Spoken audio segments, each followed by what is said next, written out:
Hello friends, welcome back to GK Prince academy.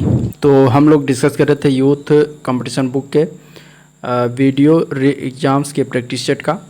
और ये जो है वीडियो चल रहा था जिसमें हम जीके के पोर्शन को हम डिस्कस कर रहे थे। ठीक है, अब इसमें हम प्रैक्टिस सेट की बात करेंगे। तो इस बुक में 15 प्रैक्टिस सेट दिया गया था, उसमें 7 सॉल्व पेपर और 8 जो है प्रैक्टिस सेट दिया गया था। तो इसमें सारे के सारे हो चुके हैं। आज के इस वीडियो में हम देखेंगे सबसे लास्ट एक बचा हुआ है प्रैक्टिस सेट नंबर 8। ठीक है, जो कि इस बुक का जो है लास्ट प्रैक्टिस सेट है। और इसको आज हम इस वीडियो के माध्यम से इसको हम कंप्लीट कर रहे हैं जीके के सारे पोर्शन को। ठीक है, तो इस तरीके से इसमें अब देखा जाएगा तो इसमें हिंदी रह गया है और रीजनिंग रह गया है। तो इसको भी एक एक करके हम लोग देखेंगे। तो आज ये वीडियो हम चलिए स्टार्ट करते हैं।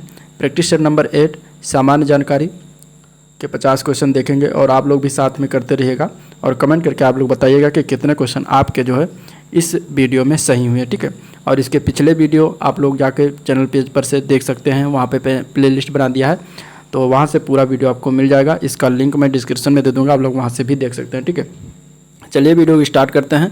स्टार्ट करने से पहले अगर आप लोग चैनल पर नए हैं और अभी तक सब्सक्राइब नहीं किया है तो चैनल को सब्सक्राइब करें, साथ में अपने दोस्तों में शेयर करें और वीडियो पसंद आए तो लाइक करिएगा। ठीक है, महात्मा बुद्ध ने अपना धर्म चक्र प्रवर्तन किस स्थान पर दिया था?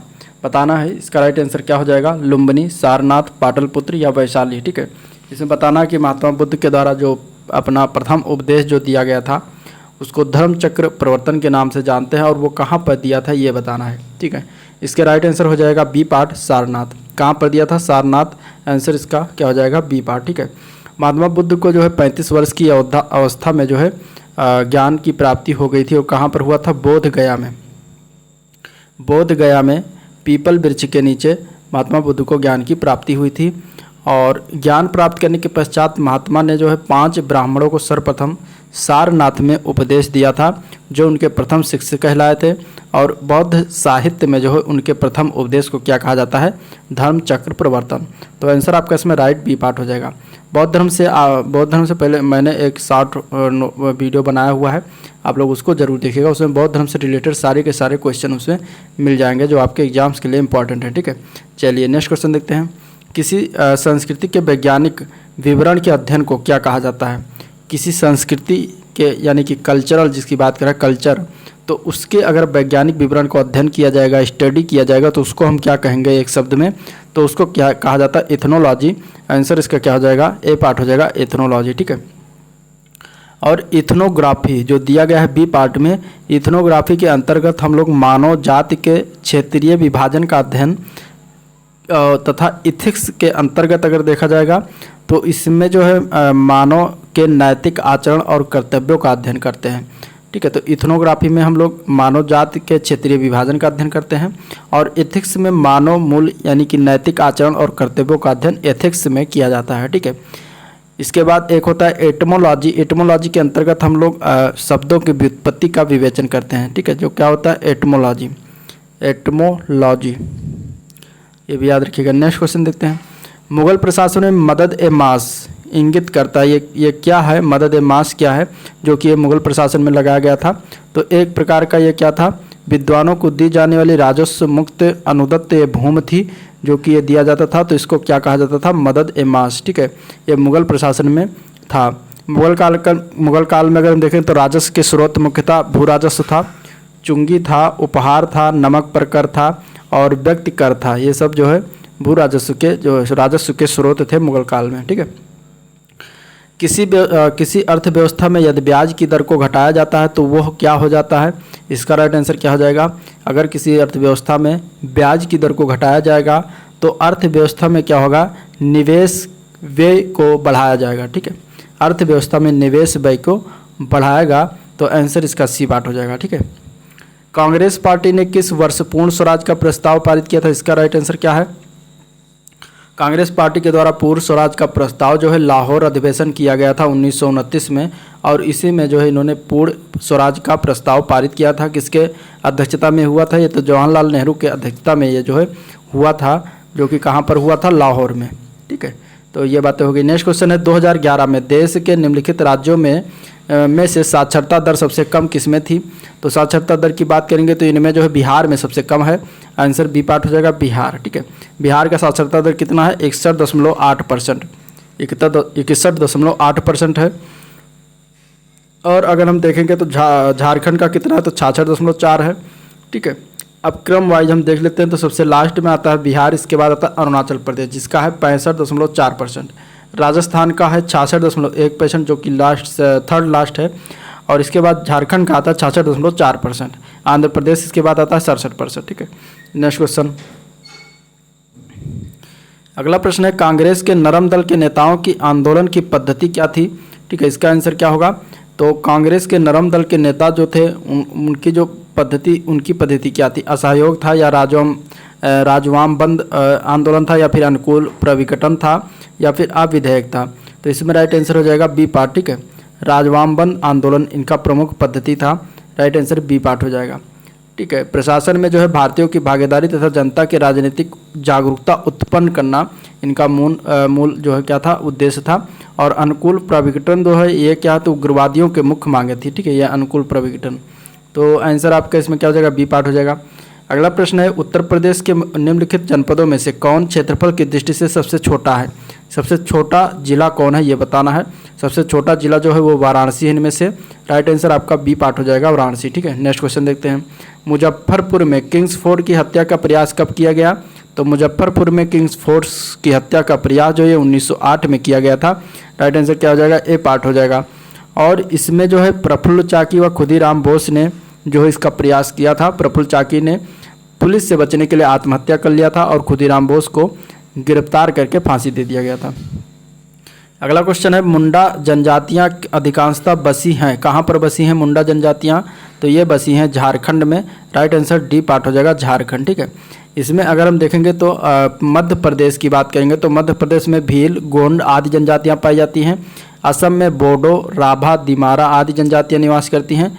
उत्तर प्रदेश में कोल हैं, खरवार हैं। ठीक है, ये सब जनजातियां जो है कहाँ पर है? जौनासारी, सब उत्तर प्रदेश में पाई जाती हैं। नेक्स्ट क्वेश्चन है, समुद्री जल की लवणता घटती है जब? कब समुद्री जल की लवणता घटती है? इसका राइट आंसर क्या होगा? तो जब अधिक वर्षा होती है तो समुद्री जल की लवणता क्या होती है? घटती है। ठीक है, तो आंसर इसका डी पार्ट हो जाएगा। 1942 में आंदोलन में डॉक्टर राजेंद्र प्रसाद को किस जेल में कैद कर रखा गया था? तो 1942 के आंदोलन में डॉक्टर राजेंद्र प्रसाद को बांकीपुर जेल में कैद करके रखा गया था। राइट आंसर इसमें ए पार्ट हो जाएगा, बांकीपुर जेल। ठीक है, हजारीबाग जेल में जो है जयप्रकाश नारायण को रखा गया था।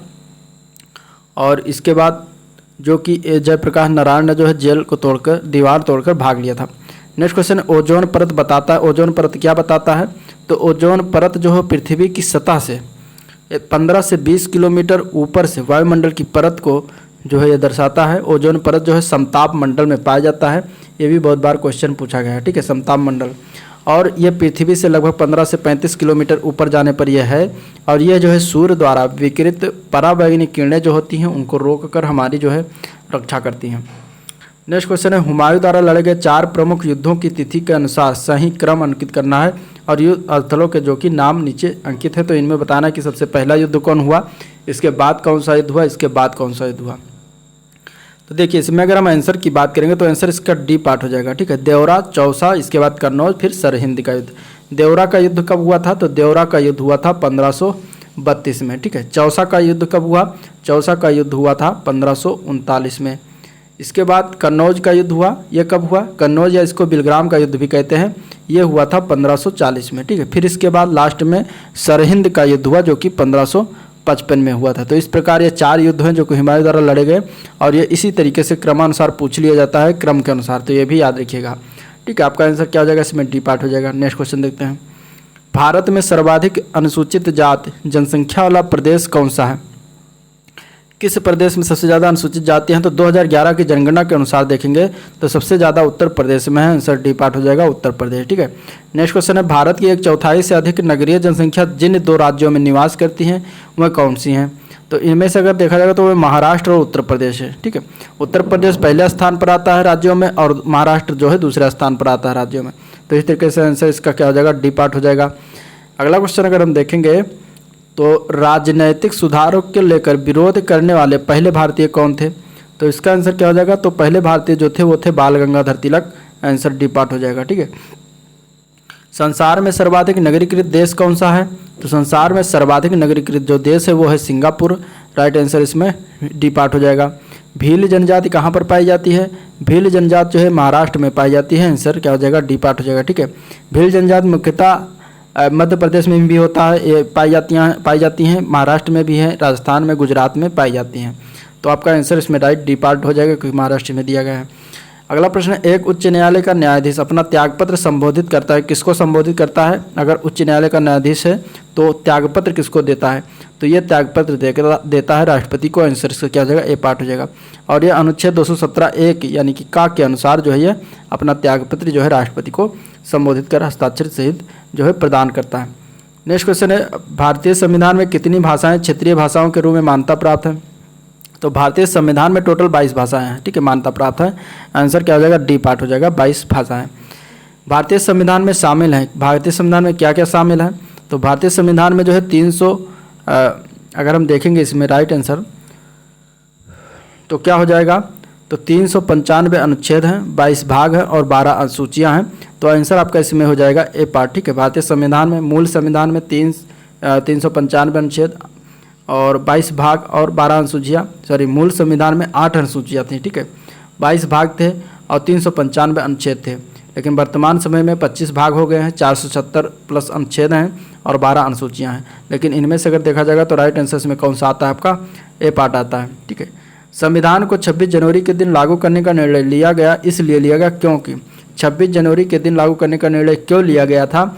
तो कांग्रेस ने इसी तिथि को 1930 में स्वतंत्रता दिवस के रूप में मनाया था, इसीलिए इसको लागू करने के लिए जो है 26 जनवरी का दिन जो है लागू करने के लिए कहा गया था और इसीलिए 26 जनवरी को हम क्या गणतंत्र दिवस के रूप में मनाते हैं।